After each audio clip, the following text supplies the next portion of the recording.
Las universidades siguen enseñando como en el siglo XIII a alumnos del siglo XXI.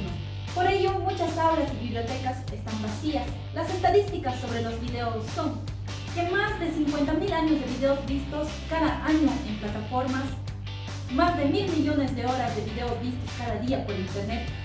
El 70% de estos videos se ven mediante teléfonos móviles. Cada minuto se sube más de 350 horas de contenido audiovisual a nivel mundial. Entonces, ¿podemos aprender a hacer videos? Bienvenidos al siglo XXI. En este módulo para profesores vamos a presentar cómo realizar videos instruccionales o didácticos. En un relato audiovisual se pueden distinguir dos componentes: la historia que se cuenta y la forma de contar esa historia.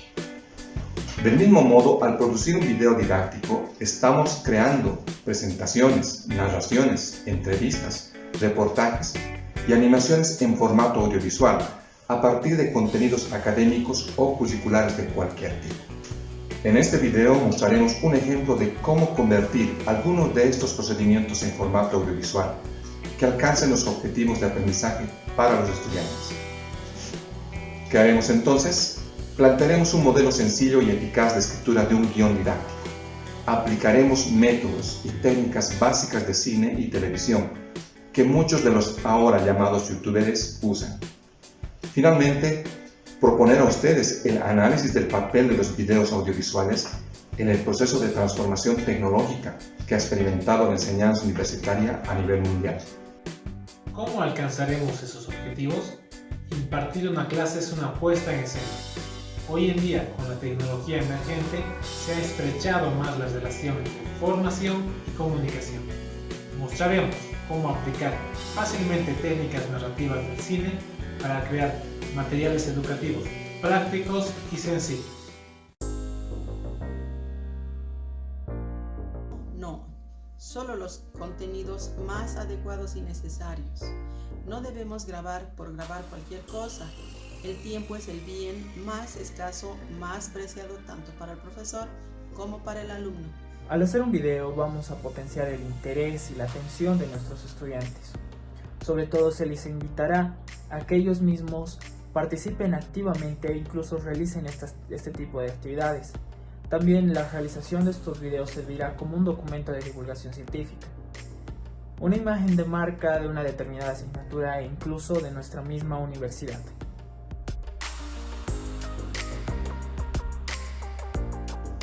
La idea no es ser un youtuber, sino crear videos sencillos de calidad, realizados con pocos recursos tecnológicos, entendiendo el trabajo y valorando todo lo que supone para la comunidad educativa. Destaco la gran cantidad de formatos que se pueden hacer. Se pueden producir videoclases, animaciones, procedimientos médicos, reportajes, dramatizaciones, entrevistas, debates, de todo.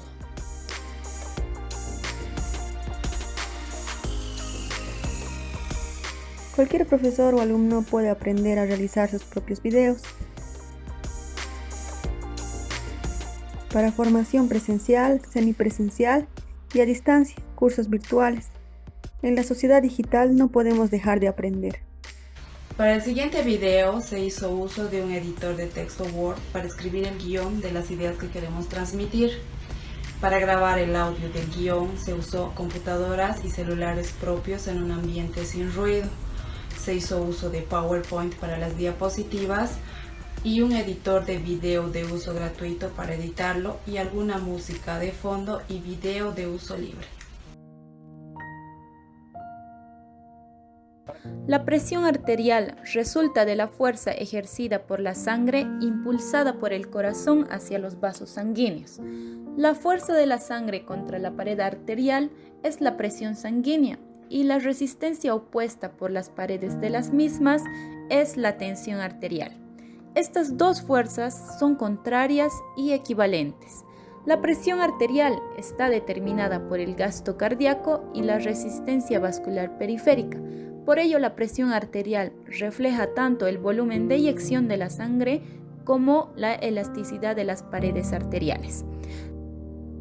La presión sistólica es la presión de la sangre debida a la contracción de los ventrículos y la presión diastólica es la presión que queda cuando los ventrículos se relajan. La presión arterial se mide por medio de un nanómetro de columna de mercurio o aneroide, conocido como tensiómetro. Sus valores se registran en milímetros de mercurio. Tipos de tensiómetros. Tensiómetro aneroide. Para medir la presión arterial se puede utilizar un monitor aneroide que tiene un identificador esférico y se lee mirando la aguja, o bien un monitor digital en el que la lectura aparece en una pequeña pantalla. Monitor digital. El monitor digital es automático y la cifra de la presión de la sangre aparece en una pequeña pantalla. Es fácil de leer, es más popular para el uso del hogar, son más fáciles de usar que el aneroide, ya que no es necesario escuchar los latidos a través del estetoscopio. Una desventaja es que con los movimientos del cuerpo o con latidos irregulares puede variar la exactitud. De muñeca, que son tan exactos como los demás tipos de monitores. Además, son muy costosos y delicados.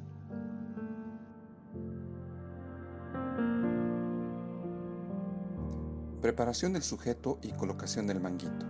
Para obtener resultados válidos, el paciente debe evitar actividad física, fumar, la ingesta de cafeína y alimentos por lo menos 30 minutos antes del examen. El paciente debe encontrarse sentado, relajado, con la espalda apoyada sobre una superficie firme, con el brazo expuesto y el antebrazo apoyado a la altura del corazón. Antes de colocar el manguito se debe localizar primero la arteria braquial. El manguito debe ser del tamaño adecuado para cada persona. Un manguito pequeño, en especial en personas obesas, puede sobreestimar la presión arterial. Por otro lado, un manguito grande la puede subestimar. Asegúrese que el manguito del tensiómetro quede ajustado, pero que permita deslizar 2 dedos entre el manguito y la piel del paciente. Tome la pera de insuflación con la mano hábil y con los dedos índice y pulgar manipule la válvula de escape para cerrarla. Método palpatorio. Con este método se puede medir únicamente la presión arterial sistólica. Se realiza con el fin de evitar una sobreinsuflación del manguito y así evitar la incomodidad del paciente. Primero se debe localizar el pulso de la arteria radial a nivel de la muñeca en el brazo del paciente en el que se colocó el manguito del tensiómetro. Luego continúe insuflando lentamente a razón de 10 milímetros de mercurio cada 2 segundos, hasta que el pulso no sea percibido. Esta desaparición del pulso indicará la presión arterial sistólica. Cuando desaparezca el pulso, insufle el manguito unos 10 a 15 milímetros más. Luego empiece a desinflarlo a razón de 2 a 3 milímetros de mercurio cada segundo para determinar la reaparición del pulso radial y así determinar la presión arterial sistólica. Método auscultatorio. Colóquese el estetoscopio en la posición correcta. Las olivas deben ir posicionadas en ambos conductos auditivos del examinador, en sentido póstero-anterior.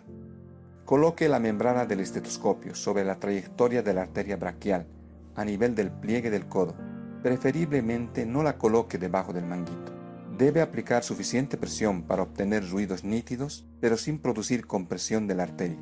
Insufle el manguito hasta que nos indique de 10 a 15 milímetros de mercurio, por encima de la presión arterial sistólica determinada palpatoriamente. Después de eso, el manguito debe ser desinflado a razón de 2 a 3 milímetros de mercurio por segundo. Mientras desinfla, debe escuchar atentamente las 5 fases de los ruidos de Korotkov.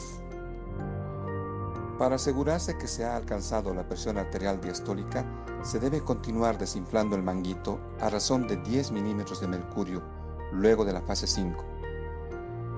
Luego de esto, se debe desinflar rápidamente el manguito hasta llevarlo a 0 milímetros de mercurio. La presión arterial auscultatoria se determina mediante los ruidos que se producen cuando la sangre comienza a fluir a través de la arteria. A medida que la presión del manguito va disminuyendo, las características de los ruidos cambian y estos desaparecen cuando la presión ejercida por el mango es menor a la presión dentro de la arteria. Esto corresponde a la presión diastólica. Estos sonidos se conocen como los ruidos de Korotkov. Generalmente son de 5 tipos.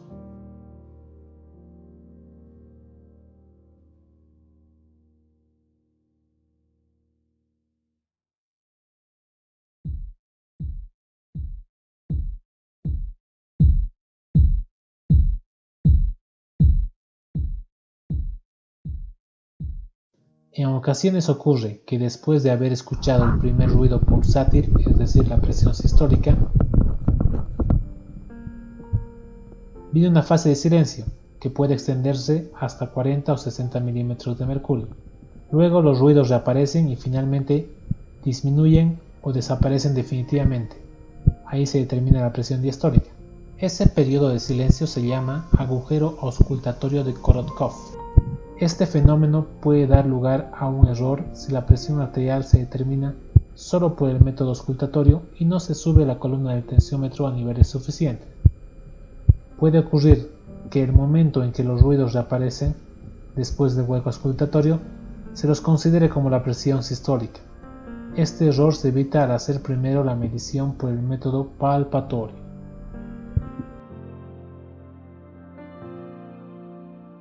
En pacientes con hipertensión arterial y que estén cursando tratamiento con medicación, conviene medir la presión arterial estando acostado, sentado y de pie.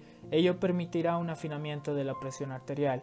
También es recomendable, por lo menos al principio, medir la presión arterial en ambos brazos. Una única medición de la presión sanguínea alta no significará necesariamente que exista hipertensión arterial en nuestro paciente. El médico precisará de varias mediciones de la presión sanguínea en condiciones basales durante varios días e incluso semanas para lograr diagnosticar la hipertensión arterial e iniciar un tratamiento oportuno e integral. Hay que recalcar que cuando hacemos ejercicio suele aumentar nuestra frecuencia cardíaca y en una menor proporción nuestra presión arterial. En un consenso según la American Heart Association y la American Stroke Association, categoriza la presión arterial en 5 elementos, siendo los 3 últimos los grados de hipertensión y el último grado de crisis hipertensiva. Decimos que nuestra presión arterial es normal cuando nuestra presión sistólica es de 120 milímetros de mercurio y nuestra presión diastólica es de 80 milímetros de mercurio. Decimos que nuestra presión está elevada cuando nuestra presión sistólica está de 120 a 129 milímetros de mercurio y nuestra presión diastólica está de 80 milímetros de mercurio. Llegamos a un nivel 1 de la hipertensión cuando nuestra presión sistólica oscila entre los 130 y los 139 milímetros de mercurio, o nuestra presión diastólica oscila entre los 80 y 89 milímetros de mercurio. Llegamos al nivel 2 de la hipertensión, donde encontramos una presión sistólica de 140 milímetros de mercurio o incluso más alta, o una presión diastólica de 90 o incluso más alta. Y finalmente tenemos la crisis hipertensiva, que marca de 180 milímetros de mercurio e incluso más alto en la presión sistólica y una presión diastólica de 120 milímetros de mercurio o incluso más alto.